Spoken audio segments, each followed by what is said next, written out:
को बच्चों को। शांडिली नाम की एक कन्या थी, उसको इस उम्र में माँ ने, दादी माँ ने सत्संग में ले गई और बच्चे को अच्छे संस्कार डाले।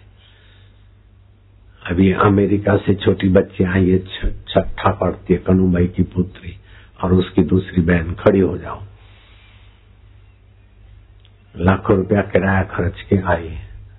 ये दोनों बच्चे अकेली जहाज में आई अमेरिका से। साल में 2-4 बार तो आ ही जाती है। ये बच्चियां भी आती है, इनकी माँ भी आती है, इनका पिता भी आता है, इसका भाई भी आता है। दोनों हाथ ऊपर करके राम राम कर दो माइयों को। वो एक छठी पढ़ती, दूसरी 10वीं पढ़ती होगी या जो भी पढ़ती होगी।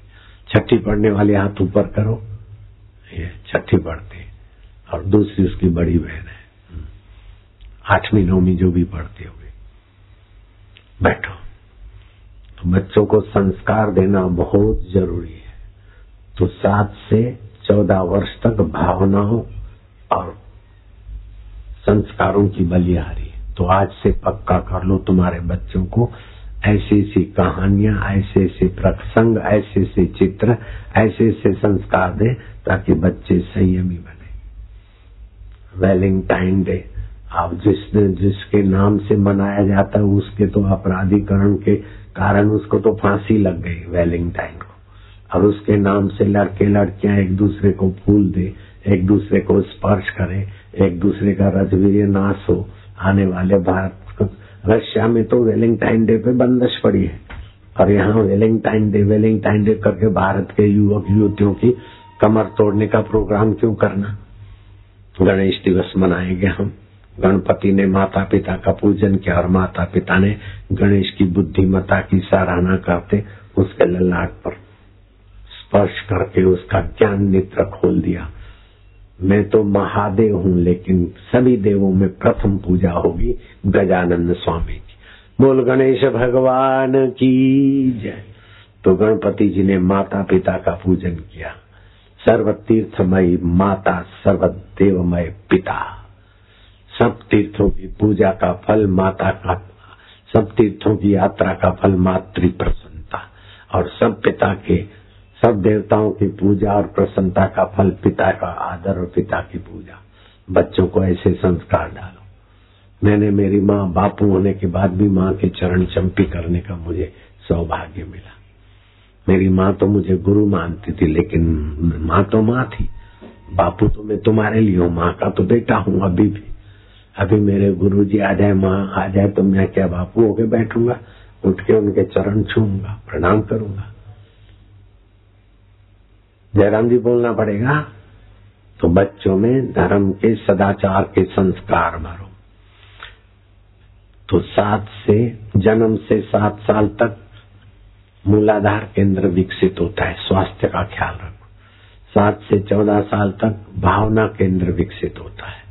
14 से 21 साल तक ज्ञान केंद्र विकसित होता है, मणिपुर केंद्र, जिसमें जितना भी बुद्धि, भगवत ध्यान, भगवत जप, महापुरुषों का संग और देशारटन, इस 4 से बुद्धू की औलाद भी बड़ी भारी बुद्धिमान बन सकती है। 14 से 21 साल की उम्र में पढ़ाई लिखाई के साथ भगवत ध्यान, महापुरुषों का सत्संग, शास्त्र का अध्ययन और देशारटन, बुद्धिमान बन जाएंगे। 21 से 28 साल तक अनाहत केंद्र विकसित होता है। मूलाधार, स्वादिष्ठान, मणिपुर, अनाहत हृदय केंद्र विकसित होता है। हृदय केंद्र में हृदयेश्वर की प्रीति, हृदयेश्वर का ज्ञान और हृदयेश्वर के नाते पिता से, माता से, बंधु से, सबसे व्यवहार करो। अगर तुम्हारी पत्नी तुम्हारी माँ की निंदा करती है तो आप हृदय केंद्र को विकसित करो। 21 साल से ऊपर हो, माँ पत्नी को बोलो, ये की माँ,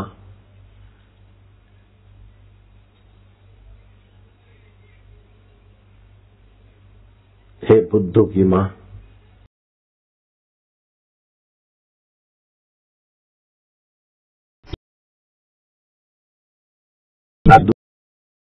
तू मेरी माँ की निंदा सुनाती है। तो जिस माँ का मैंने दूध पिया है उसकी मैं निंदा सुनूं तो मैं गुण चोर हो गया, मैं मूर्ख हो गया। तो मूर्ख की औलाद होगी। तो अभी से मैं नामकरण कर देता हूँ गद्दार की माँ। मैं मेरी माँ से गद्दारी करूं, तू मेरी माँ की निंदा सुनाती मैं सुनूं तो मैंने मेरी माँ से गद्दारी की, मैं बेवकूफ हूँ, मैं मूर्ख हूँ।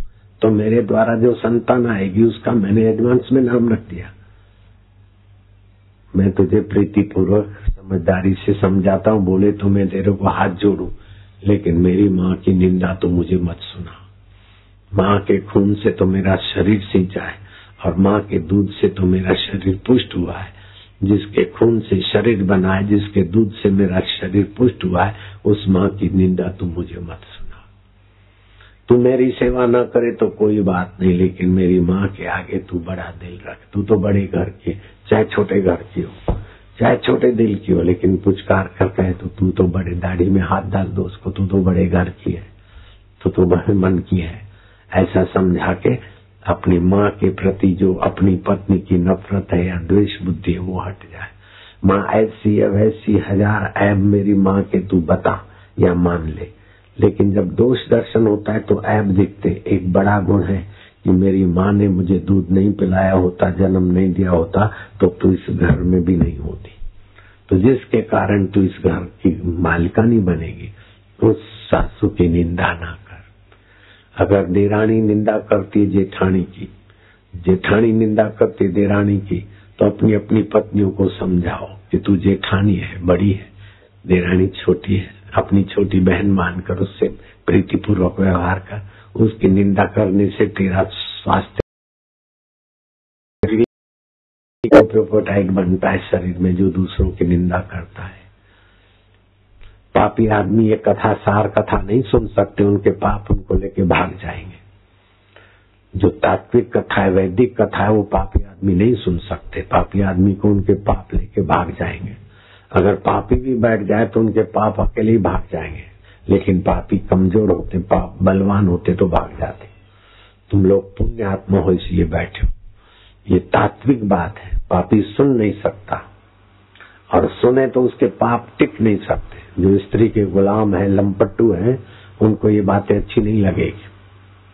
लेकिन जो स्त्री का भला चाहते हैं और अपनी माता पिता और खानदान का भला चाहते हैं, ऐसे लोग इस सत्संग को तो सुनेंगे, दूसरों तक भी पहुंचाएंगे। देरानी है, जेठानी है, उनके पति एक दूसरे की सराहना करें।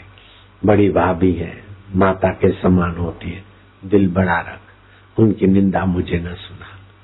अथवा छोटी भाभी है, बेटी के समान है, उनकी निंदा न सुना। ऐसा करके भाई भाई में जहर घोलने की बातें माइयों की सुनकर कुटुंब को तोड़ो मत। बंधी मुट्ठी लाख की खुली तो प्यारे खाक की।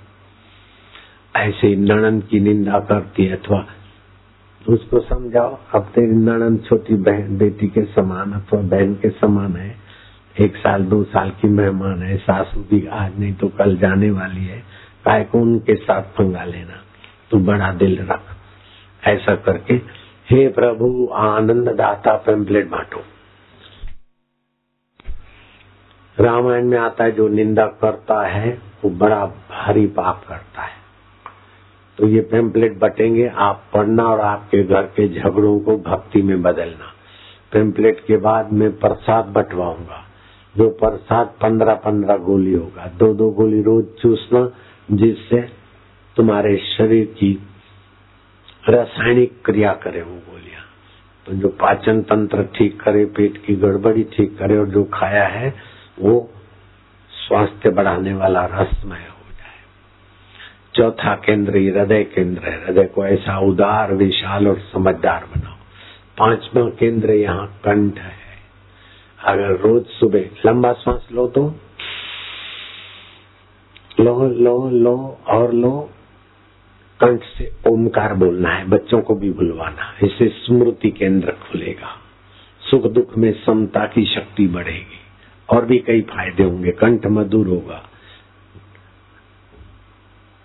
हाइपर थायराइड नहीं होगा, हाइपोथायरॉइड नहीं होगा। लंबा सांस लो, लो और लो, और कंठ से ओमकार का जप करना है। जैसे मैं करूंगा ऐसा करो।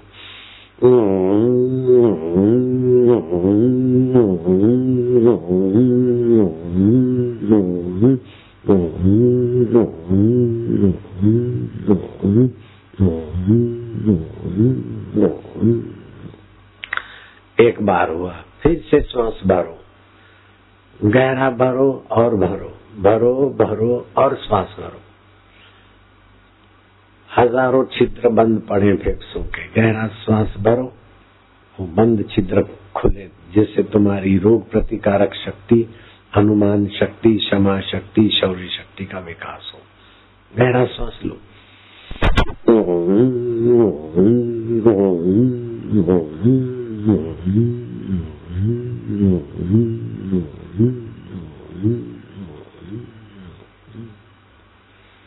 कान में उंगलियां डाल दो। बच्चों को सिखाना, याद शक्ति बढ़ेगी और दूसरे कई सुषुप्त केंद्र विकसित होंगे, अच्छे मार्क लाएंगे और माता पिता का यश करने वाले बालक बनेंगे।